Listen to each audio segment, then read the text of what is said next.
भारतीय राजनीति में एक समय अपना परचम लहरा रहे मुलायम सिंह यादव, मुलायम जैसे घाघ नेता राजनीति के पर्दे के पीछे जा चुके हुए। उम्र हर किसी को एक दिन इस तरह से लाचार कर देता है। एक समय भारतीय राजनीति के पुरोधा मुलायम सिंह यादव और 10 साल तक भारत के प्रधानमंत्री रहे मनमोहन सिंह, इन दोनों को आज पब्लिकली मंच पर लाया गया।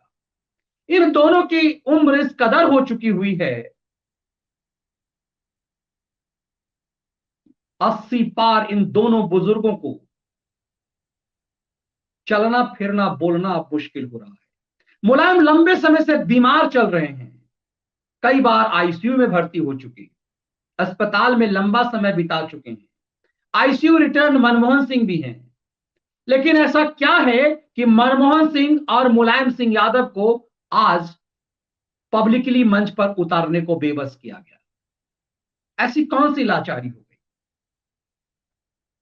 नरेंद्र मोदी भारतीय राजनीति में दरअसल वो शख्सियत हो चुके हैं जिस पर हमला करना अब किसी के बस की बात रह नहीं गई।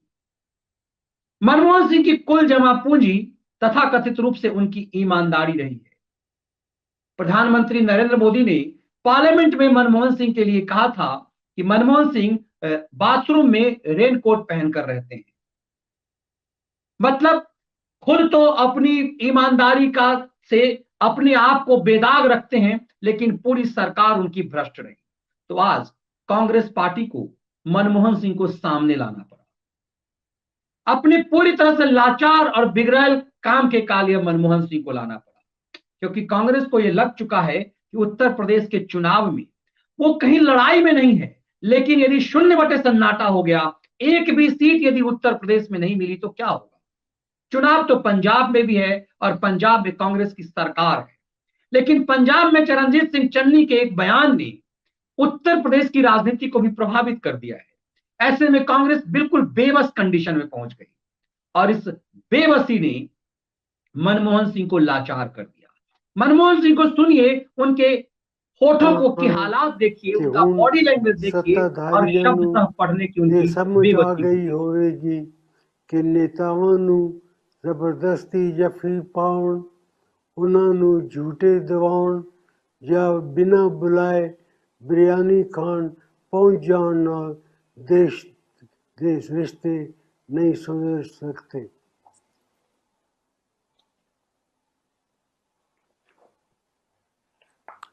ਸਰਕਾਰ ਨੂੰ ਇਹ ਵੀ ਸਮਝ ਲੈਣਾ ਚਾਹੀਦਾ ਹੈ ਕਿ ਆਪਣੀ ਸੂਰਤ बदलने नाल सीरत नहीं बदलती। जो भी सच है वो हमेशा किसी ना किसी रूप में सामने आ ही जाता है। वड्डियां वड्डियां गल्लां करना बहुत आसान है, पर उन्हां गल्लां नूं अमली जामा पहनाउणा बहुत औखा हुंदा है। दरअसल मनमोहन सिंह को 2 पन्ने दे दिए गए और उस पन्ने में मोटे मोटे अक्षरों में पंजाबी में, गुरुमुखी में नहीं, उर्दू में कुछ लिखा गया, क्योंकि मनमोहन सिंह उर्दू और अंग्रेजी ही पढ़ सकते हैं। लाल किले की प्राचीर से भी जब वो बोलते थे तो उर्दू में लिखे हुए भाषण ही वो पढ़ते थे। और उस मनमोहन सिंह को आप देखेंगे कि मनमोहन सिंह से एकदम से पंजाबी में जानबूझकर बुलवाई गई है, क्योंकि कांग्रेस को यह लग गया है कि वो उत्तर प्रदेश में कहीं नहीं है, उत्तर प्रदेश में लड़ाई में कहीं भी नहीं है। लेकिन पंजाब में चरणजीत सिंह चन्नी के एक बयान ने उसका वायरल हो जाना और प्रधानमंत्री के द्वारा उस पर अटैक कर देना, ये ऐसा लगने लगा कि चौबे गए छब्बे बनने दूबे बन गए। पंजाब में अपनी साख बचाने के लिए कांग्रेस प्रियंका वाड्रा को उतारती है और प्रियंका के साथ एक रोड शो में चन्नी की जुबान फिसल जाती है और चन्नी की जब जुबान फिसलती है तो प्रियंका चुप रहने के बदले ताली बजा देती है। प्रियंका का ताली बजाना सोने पे सुहागा हो गया। चन्नी यदि ये बयान देकर के सिर्फ चन्नी तक ये मामला रहता तो ये राजनीतिक क्षितिज पर ना छाता। लेकिन प्रियंका वाड्रा ने जब मुस्कुरा करके, तेज हंस करके इस पर जोर से हंसा, तो विपक्ष को, मतलब केंद्र की सरकार को, नरेंद्र मोदी को हथियार मिल गया। और मोदी ऐसे ही हथियार से काम चलाते हैं। मोदी ने प्रियंका वाड्रा का नाम भी नहीं लिया। मोदी बहुत चतुर राजनीतिक खिलाड़ी है। वो जानते हैं किसी ऐसे व्यक्ति का नाम लेकर उनके कद को नहीं बढ़ाना, इसीलिए उन्होंने परिवार का नाम लिया। दिल्ली का एक परिवार उस पर ताली बजाता है। मोदी का कटाक्ष इतना भारी था कि पंजाब में अपने वजूद बचा रही कांग्रेस के लिए उत्तर प्रदेश और बिहार में जीना दूभर हो गया। बिहार और यूपी से कांग्रेस की टीम में ही विद्रोह होने लगा, आवाज आने लगी, ऐसे इस प्रियंका के इस एक्शन से तो हमारी राजनीतिक करियर खत्म हो जाएगा। बिहार और यूपी के कांग्रेसियों को लगने लगा कि प्रियंका की हंसी उन पर बहुत भारी पड़ जाएगी। ऐसे में कोई ऐसा शख्स नहीं था जो नरेंद्र मोदी को जवाब दे सके। दरअसल कांग्रेस में ऐसा कोई बचा ही नहीं जो मोदी के खिलाफ बोलने की हैसियत रख सके। इतनी साख कोई बचा ही नहीं पाया है। वो साख कुछ हद तक मनमोहन सिंह बचा पाए। मनमोहन सिंह इसलिए क्योंकि मनमोहन सिंह के पास यदि कुछ है तो उनकी व्यक्तिगत ईमानदारी है, जिस पर अक्सर रहता है कि मनमोहन सिंह की चुप्पी इस देश को बहुत भारी पड़ी।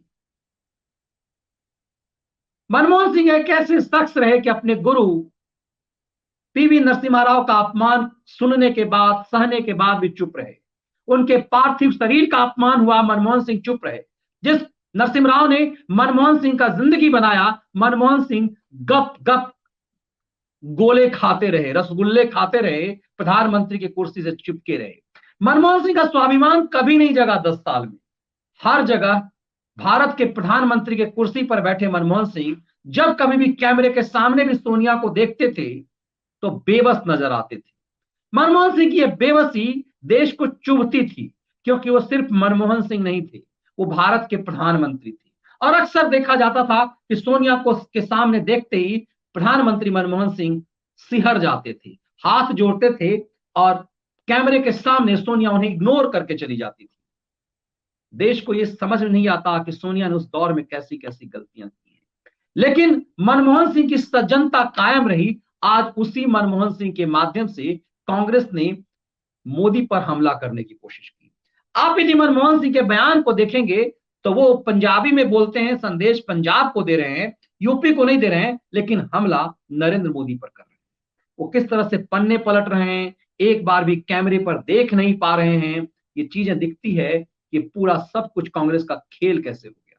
लेकिन सवाल यह है कि मनमोहन सिंह को इस कदर लाचार क्यों किया गया, ये देखना सत्ताधारियों ਨੂੰ ਇਹ ਸਮਝ ਆ ਗਈ ਹੋਵੇਗੀ ਕਿ ਨੇਤਾਵਾਂ ਨੂੰ ਜ਼ਬਰਦਸਤੀ ਜੱਫੀ ਪਾਉਣ, ਉਹਨਾਂ ਨੂੰ ਝੂਠੇ ਦਿਵਾਉਣ ਜਾਂ ਬਿਨਾਂ ਬੁਲਾਏ ਬਿਰਿਆਨੀ ਖਾਣ ਪਹੁੰਚ ਜਾਣ ਨਾਲ ਦੇਸ਼ ਦੇ ਰਿਸ਼ਤੇ ਨਹੀਂ ਸੁਧਰ ਸਕਦੇ।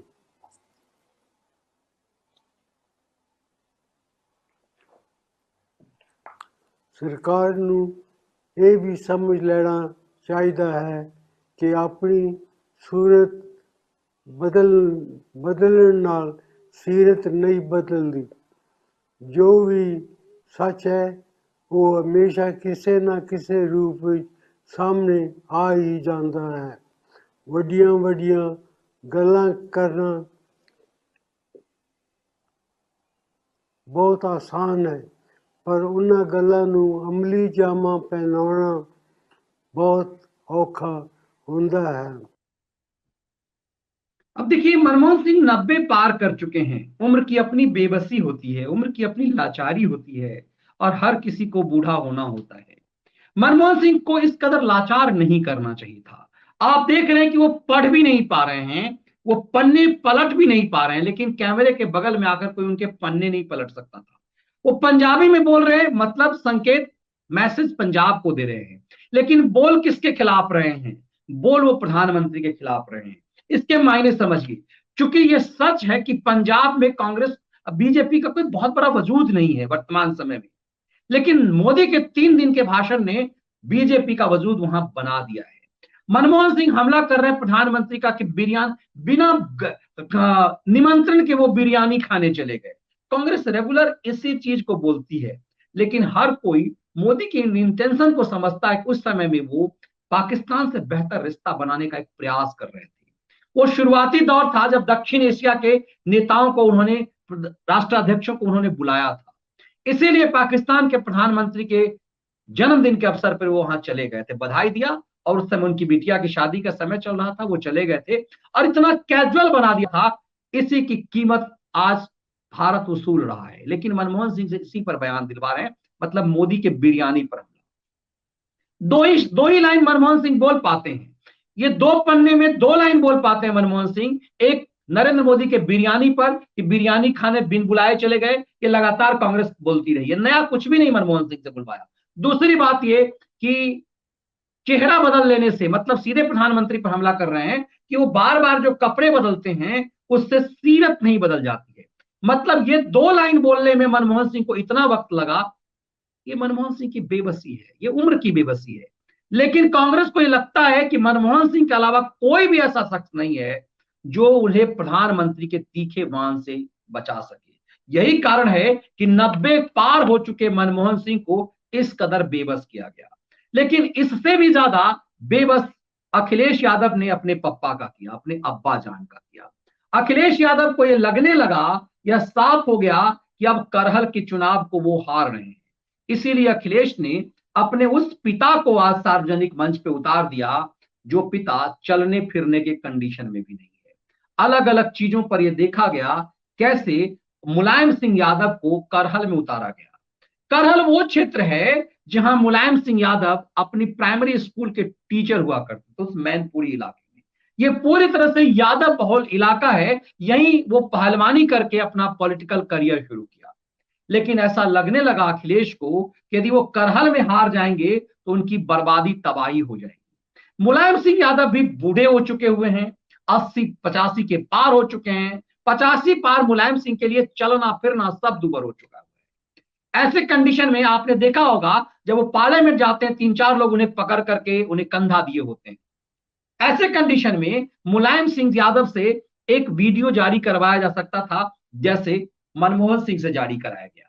लेकिन अखिलेश को लगा कि इससे काम नहीं चलेगा, इस बयान से वो देश को तो सफाई दे दिया जाएगा लेकिन उन्हें करहल में इज्जत बचानी है। मुलायम सिंह यादव को इसीलिए उतारा गया ताकि करहल में साख बचा सके। अखिलेश को लगता है कि वो चुनाव तो हार ही चुके हुए हैं, वो चुनाव में कहीं नहीं है, लेकिन अपनी इज्जत करहल से बचा लें, इसीलिए उस पिता को उतार दिया जिस पिता को उन्होंने पब्लिक मंच पे हर जगह बेइज्जत किया, जलील किया। क्योंकि ये पिता अपने उस पुत्र से इस कदर नाराज हैं, उसे राजनीतिक रूप से बेदखल कर चुके हुए हैं, उन्हें पार्टी से निकाल चुके हैं अखिलेश को 6-6 साल के लिए। फिर पता नहीं चुकी वो घाघ हैं, इसीलिए कहीं ना कहीं अब उनका पुत्र मोह जगा तो फिर जोड़ा भी। लेकिन अपने व्यवहार से अखिलेश ने अपने पिता का दुराग्रह लगातार झेल रहे हैं। यही कारण है कि छोटे भाई और अखिलेश की जो बहू है, मतलब उनकी जो उनके छोटे भाई की जो पत्नी है, उसे मुलायम सिंह यादव ने राजनीतिक करियर की स्वच्छंद उड़ने की आजादी दे दी। जबकि शर्त यही थी कि मुलायम सिंह यादव की दूसरी पत्नी साधना यादव का बच्चा राजनीति में नहीं आएगा। लेकिन वो साधना यादव का बच्चा नहीं है, वो साधना यादव की बहू है। और इसीलिए अपर्णा यादव मैदान में कूद गई, अखिलेश और बेसुध हो गए और मुलायम का अपमान करने लगे। माना जा रहा था कि मुलायम बहुत नाराज चल रहे हैं और इसी कारण मुलायम सिंह ने नरेंद्र मोदी से अनुमति लेकर के अपनी बहू को भाजपा में भेजा। अब मुलायम सिंह यादव का अखिलेश के लिए प्रचार ना करना बहुत उल्टा पड़ सकता था, क्योंकि बुजुर्ग यादव जितने हैं उनकी आस्था मुलायम सिंह यादव में है। और ये मुलायम यदि नहीं आते तो मैसेज चला जाता कि अखिलेश से मुलायम नाराज है। इसीलिए भारतीय राजनीति के 2 बुजुर्ग लोगों को आज बेबस किया गया। ये बेबसी बताती है कि अखिलेश यादव का मंच से मुलायम सिंह यादव नाम तक नहीं ले पाए। उन्होंने कहा यहां से जो उम्मीदवार है उसे जिता दीजिएगा, तो यहां से उम्मीदवार तो बीजेपी से एसपी सिंह बघेल भी, मोदी सरकार के मंत्री एसपी सिंह बघेल मुलायम सिंह यादव के परम शिष्य रहे। मुलायम सिंह यादव की जमकर सेवा एक समय में की है। वो पुलिस ऑफिसर से राजनीति में आए और मुलायम सिंह के निजी सचिव तक रहे। माना जाता है कि मुलायम सिंह उनके लिए कभी उनके खिलाफ कुछ बोल ही नहीं सकते थे, क्योंकि उनके भी कई एहसान मुलायम सिंह यादव पर हैं। कमाल की बात देखिए कि जब आप किसी मंच से किसी का चुनाव प्रचार करना आते हैं तो आप सामने वाले पर भी कुछ बोलते हैं। मुलायम सिंह ने एक भी शब्द एसपी सिंह बघेल के लिए नहीं बोला और अखिलेश का नाम तक नहीं लिया। ये बेबसी दर्शाती है कि इन दोनों बुजुर्गों को किस कदर लाचार किया गया, किस कदर बेबस किया गया। राजनीति में इस बेबसी के भी अपने मायने हैं।